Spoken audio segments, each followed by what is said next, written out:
एक दिन एक 5 साल का छोटा बच्चा दौड़ता हुआ बाबू रामजी दास के पास आया। ताऊ जी, आप हमें रेलगाड़ी लाकर दोगे? ताऊ जी, आप बाबूजी हमें मुस्कुराए। रेलगाड़ी लाकर उन्होंने दोगे? बच्चे को गोद में उठा लिया और प्यार से बोले, हाँ बेटा, जरूर लाएंगे, लेकिन तुम उसका क्या करोगे? बच्चा खुशी से बोला, उसमें बैठकर घूमने जाएंगे, हम भी जाएंगे, चुन्नी को भी ले जाएंगे, लेकिन बाबूजी को नहीं ले जाएंगे। बाबूजी हंस पड़े और बोले, और किसे ले जाओगे? बच्चा थोड़ा सोचकर बोला, बस और किसी को नहीं। पास ही उसकी ताई बैठी थी। बाबूजी ने उनकी ओर इशारा करके पूछा, और अपनी ताई को नहीं ले जाओगे? बच्चा कुछ देर ताई की ओर देखता रहा। उनका चेहरा थोड़ा चिड़चिड़ा था। उसे वो भाव अच्छा नहीं लगा। उसने धीरे से कहा, ताई को नहीं ले जाएंगे। ताई ने रूखे स्वर में कहा, अपने ताऊ जी को ही ले जाना, मुझ पर दया करो। बच्चा तुरंत समझ गया कि ताई उसे पसंद नहीं करती। बाबूजी ने पूछा, ताई को क्यों नहीं ले जाओगे? बच्चा बोला, ताई हमें प्यार नहीं करती। बाबूजी बोले, अगर प्यार करें तो ले जाओगे? बच्चा कुछ नहीं बोला, बस हल्के से सिर हिला दिया। बाबूजी उसे प्यार से उठाकर ताई के पास ले गए और बोले, लो, इसे प्यार कर लो, फिर ये तुम्हें भी ले जाएगा। लेकिन ताई को ये बात अच्छी नहीं लगी। उन्होंने बच्चे को अपनी गोद से झटके से ढकेल दिया। बच्चा नीचे गिर पड़ा और जोर से रोने लगा। बाबूजी तुरंत झुककर उसे उठाने लगे, उसे सीने से लगाया और प्यार से चुप कराने लगे।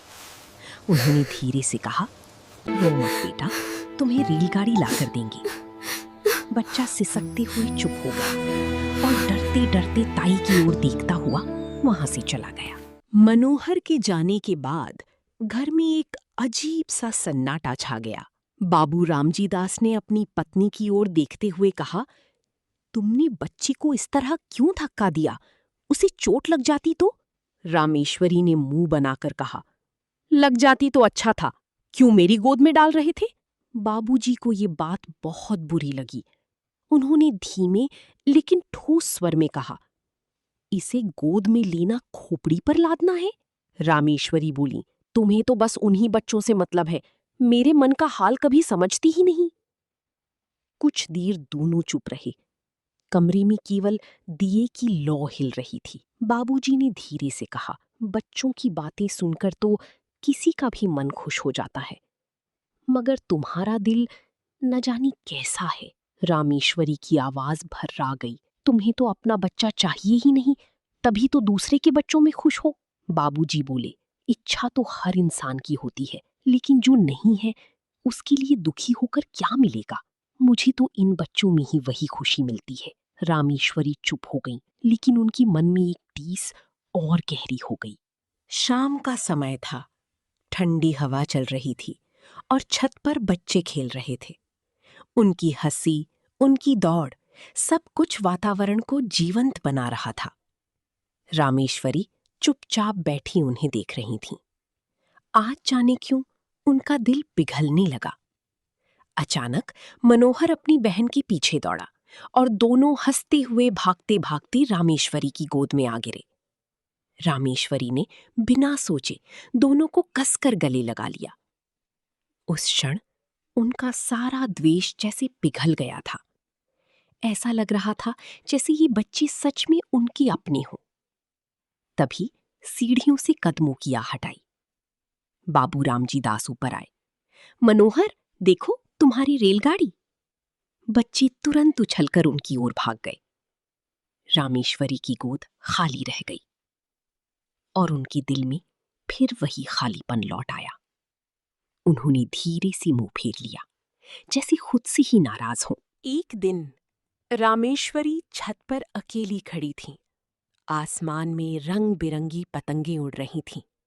तभी मनोहर दौड़ता हुआ आया। ताई, हमें पतंग दिला दो। रामेश्वरी ने झिड़क कर कहा, जाकर अपने ताऊ से मांग। मनोहर चुप हो गया, लेकिन उसकी आंखें अब भी आसमान पर टिकी थीं। वो फिर बोला, ताई, दिला दो ना। इस बार रामेश्वरी का दिल थोड़ा पसीजा। अगर ये मेरा बच्चा होता। तभी मनोहर बोला, नहीं दोगी तो ताऊ जी से कह देंगे। रामेश्वरी का चेहरा सख्त हो गया। जा, कह दे। तभी एक पतंग कटकर छत की ओर आई। मनोहर उसे पकड़ने दौड़ा और छज्जी पर चढ़ गया। उसने नीचे झांका और अचानक उसका पैर फिसल गया। वो मुंडेर पकड़कर लटक गया। ताई! रामेश्वरी एक पल के लिए जड़ हो गई। मर जाने दो।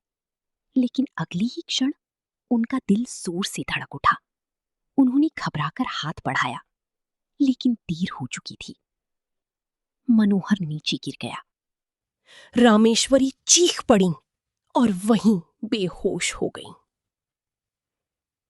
कई दिन तक वो बुखार में पड़ी रहीं। बार बार बड़बड़ाती, मैं बचा सकती थी, मैंने देर कर दी। धीरे धीरे सब ठीक हुआ। मनोहर भी बच गया।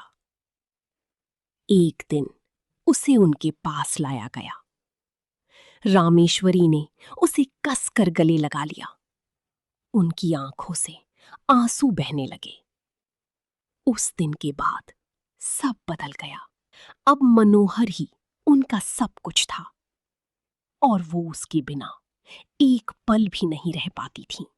अगर इस कहानी ने आपके दिल को हल्का सा छू लिया हो तो वीडियो को लाइक जरूर करें और ऐसी ही दिल से जुड़ी कहानियों के लिए चैनल को सब्सक्राइब करना ना भूलें।